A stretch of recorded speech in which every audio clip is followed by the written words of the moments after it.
السلام علیکم ورونو دوستانو، زما واسپسونه په خیر خیریت را ورسېدل. تر کوره پورې سته کور ودان چې څوک په کنده سوي دي، چا د دغه دپاره کوشش کړی دی د هغوی د کور ودان. نو د روژې متعلق څه ضروري خبرې ستاسو په مخ کې عرض کول دي. عزیزانو، 15 ارکان دي د اسلام چې هغه 15 ارکانو باندې د ټول اسلام دارومدار دی. په هغه 15 ارکانو کې یو رکن چې دی هغه روژه هم ده. او دا یاد لرئ چې هر یو شی دا فرض کیږي په حکم د پروردگار عالم باندې،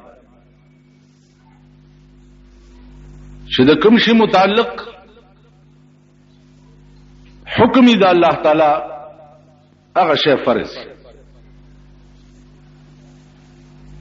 د روژې متعلقم قرآن کریم کې د الله حکم دی، فمن شهد منکم الشهر فلیصمه. چا باندې چې د روژې میاشت راشي او د اهل د روژې وي نو د روژه ونیسي. الله دې مونږ او تاسو ټولو ته د صحیح روژې نیولو توفیق نصیب وفرمایي. قرآن کریم کې الله عز اسمه ارشاد فرمائی چې یا ایها الذین آمنوا، اے ایمان والاو، کتب علیکم الصیام، فرض کړل شوی د پتا سو باندې روزه، کما کتب علی الذین من قبلکم، لکه څنګه چې فرض شوی و په هغه کسانو باندې چې کم تاسو نه مخکې تیر شوي. کم قومونه چې تاسو نه مخکې تیر شوي دي نو روزه په هغې هم فرض وه، یوازې په تاسو نه ده فرض. علما لیکي چې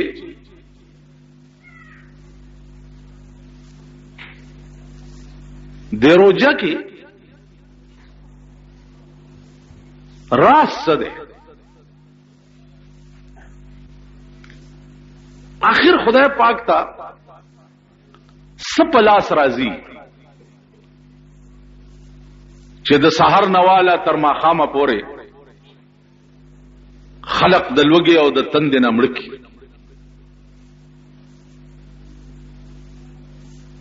ما په خبره پوهېږئ؟ ځکه چې الله ته پته ده چې کوم خلق روزه نیسي او کوم یې نه نیسي. نو چې ده ته پته ده چې دا خلق یې نیسي، کمرې هم نیسي، نو بیا ولې دا امتحان په باندې کوي؟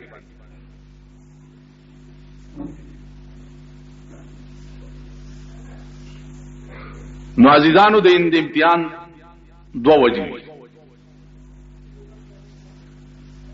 یو وجه د امتحان دای چې ممتحن ته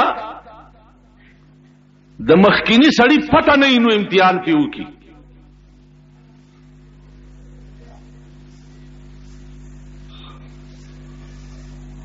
پته ورته نه چې ده په دې تعلیم کې قابل دی او کنه ده، نو امتحان ورته کی دی پر چلاس کې ورکی چې بای دادا مضمون لیکا.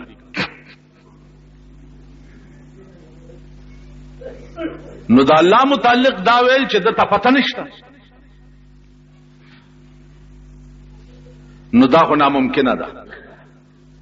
ځکه چې الله د هر چا په سینه عالم دی او هغه ته پته ده، او د هر چا قابلیت هم ورته معلوم دی.